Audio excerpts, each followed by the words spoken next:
Hello YouTube, and welcome back to another book review from me, your humble host, Logan Albright. And today I'm talking about the newest book, or at least the newest as far as I'm aware. He turns them out so fast it's hard to keep track. From Stephen King, called Fairy Tale. I have this hardcover edition with this nice, lovely dust jacket, gold print, blue, red, really well designed. It's about 600 pages long, and it's a very much in the mode of kind of Dark Tower Stephen King. It's not so much of his earlier horror works, it's a little bit of his like more fantasy sort of works. And I really like that. So I wanted to read this because it looked interesting to me. And I have, regular viewers of my channel will know I have a little bit of a mixed relationship with Stephen King. I was going through his bibliography and looking to see how many books of his I've read. I've read maybe like 14 or 15 of his books over the course of my life. So he's written a lot more than that, but I've read a fairly good chunk of Stephen King. And some of it I've really loved, and some of it I've really disliked. So I'm by no means a Stephen King apologist or fanboy, but I can appreciate him when he's doing a good job. And I would say in Fairy Tale is one of his better books, and that he's doing a pretty good job here. I really liked it. It made me appreciate just what a good storyteller he is, and you can tell why Stephen King is so successful, because he's really good at kind of building a story slowly, hitting all the beats where they need to be, and then like having good characters that you care about, that are realistic, that are believable, that are empathetic. I think that's something that I've noticed in my attempts to get into modern fantasy, which have been mostly unsuccessful. I'm a huge fan of Tolkien, and I like some of the older fantasy stuff, and I've been trying to get into more modern fantasy. And I think one of the things that I'm struggling with on it is people spend so much time with their world building and their magic systems and their fantastical creatures and their scenery that they forget to like really make you care about the characters. At least for me, that's something I've had a problem with. And I think that this book is really successful at making you care about the characters. But I'm getting a little bit ahead of myself. I should go into a little bit about what the plot is. The basic story of Fairy Tale is it's about a young boy, 17-year-old boy named Charlie Reed, who meets and befriends and eventually starts taking care of a very old man in his neighborhood whom he meets after the old man falls and hurts himself. And he starts, going to visit him in the hospital and then helping him get rehabilitated. And he becomes friends with his dog. And he's sort of a grouchy old man who no one really likes, but Charlie forms a bond with him. And through that bond, he ends up discovering this fairy tale world. It's not exactly the fairy tales that we know from like the Grimm's fairy tales or Hans Christian Andersen, but it's a fantasy world that has some parallels to the fairy tales that exist in our world. And there's this kind of half-hearted Jungian collective unconscious / Joseph Campbell monomyth idea that's not fully developed, but is sort of there, that all the myths in our world and all the fairy tales kind of filtered down through this alternate dimension, this portal to another world, and that's where we get them from. And the narrator keeps seeing parallels in that. So that's interesting, because I like Jung, and I don't really like Joseph Campbell, what I've read, but I like Jung. So it's interesting stuff. That's sort of the underlying themes underneath the book. But more than that, it's a story about, it's an adventure story. What I like about one of the many things I like about this is it really starts off slow. For like 150, 175 pages, it's completely mundane. There's nothing magical that happens. It's just the story of getting to know Charlie, getting to know his neighbor, getting to know his relationship with his father, the dog.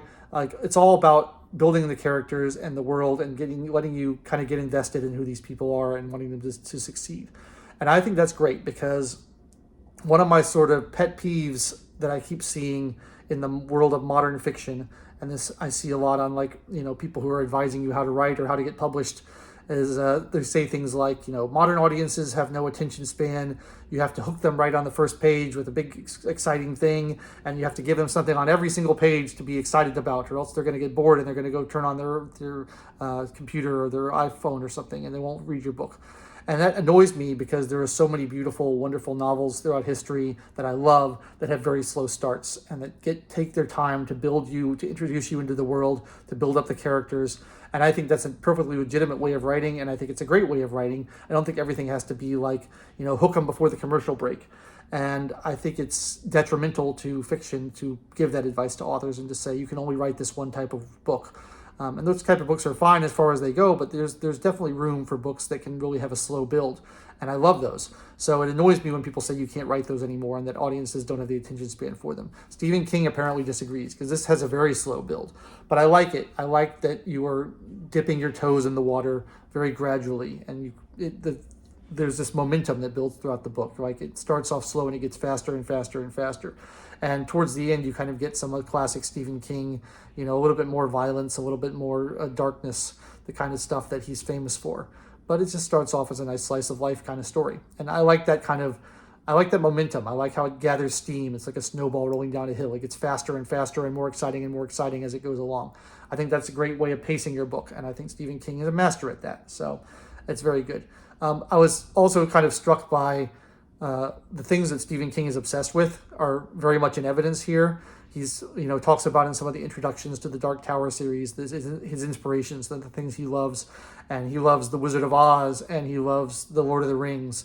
And like you really see those influences, particularly The Wizard of Oz, really crops up a lot in this book. And there's other things too. He likes to, shout out his influences through the course of the novel. He talks about Lovecraft and he talks about Game of Thrones and he talks about all these other things that are, that he likes and are important to him. He even references his own books occasionally, which he did in The Dark Tower as well, which is kind of cool because you can see where his influences are and where he's coming from. One thing I thought was funny, it's not really a complaint about the book. It's a little kind of a nitpick, but it's something that I started noticing when I was reading it and then I couldn't stop noticing it, is how out of touch Stephen King apparently is with youth culture, because he's like 75 years old now. I'm not blaming him for that, but he's writing from the perspective of a 17-year-old protagonist, and like the references to pop culture that the protagonist makes, or that Charlie makes, are not those of a 17-year-old or a 20-year-old or a 30-year-old.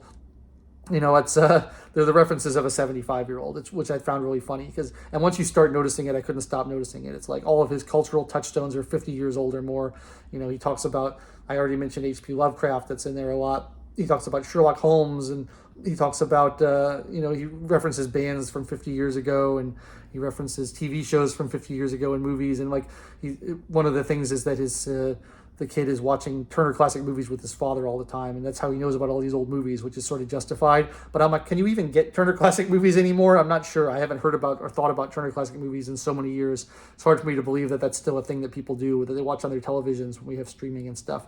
So, I just thought that was funny. There's not a single, apart from Game of Thrones, which is not even that current, apart from that, there's not a single pop culture reference that's really modern in the book, which I thought was funny given that the protagonist is a 17-year-old boy.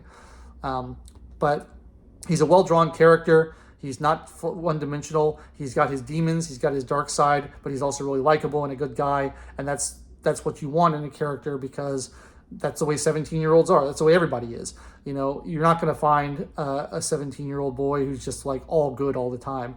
Having a little bit of a dark side where maybe takes some pleasure in some not so savory things is and it's also useful to the story, but this makes him more believable and more relatable, so that when you get to the climax of the story, you really are caring and you're invested. You're like, what's going to happen to this character? I want him to succeed, because he doesn't feel fake. He feels real. And I love that kind of stuff. So I really enjoyed Fairy Tale by Stephen King, a novel.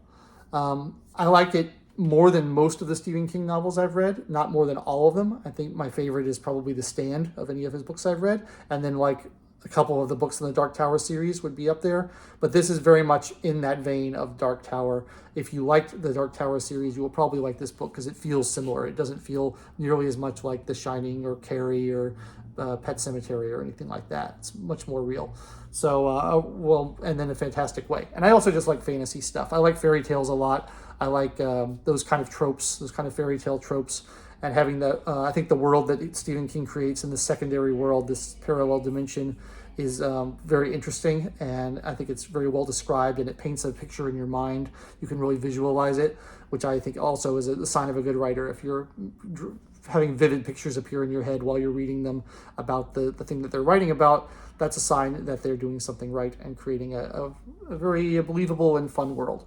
So I would recommend Fairy Tale by Stephen King. It's pretty new. It came out in 2022. And I think it's now out in paperback, so if you don't want to shell out for the hardback, I think you can get the paperback now. But it's very, very good, and I recommend it. And that's all I have to say about it. I'd be interested to know if any of you have read it, what you think about Stephen King in general. If you have any more recommendations for Stephen King books that I ought to read, given the type of Stephen King books that I like, I'd love to hear that. Please leave them in the comments down below. And if you enjoyed this review, make sure to like the video, subscribe to the channel, click the bell for notifications, leave comments down below, and come back next week because I upload every Wednesday with a new book review. And, I never tell you what it's going to be. Although I know what next week's going to be, I'm not going to let it go. I'm not going to let the secret out because it's just for people who show up to find out what it's going to be.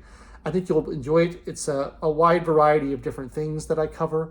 It's not always going to be the same genre. It's going to be a wide variety of genres. So no matter what type of books you like, you will probably find something to enjoy here on my channel. And I appreciate you for watching. I've been your host, Logan Albright, and I will catch you next time.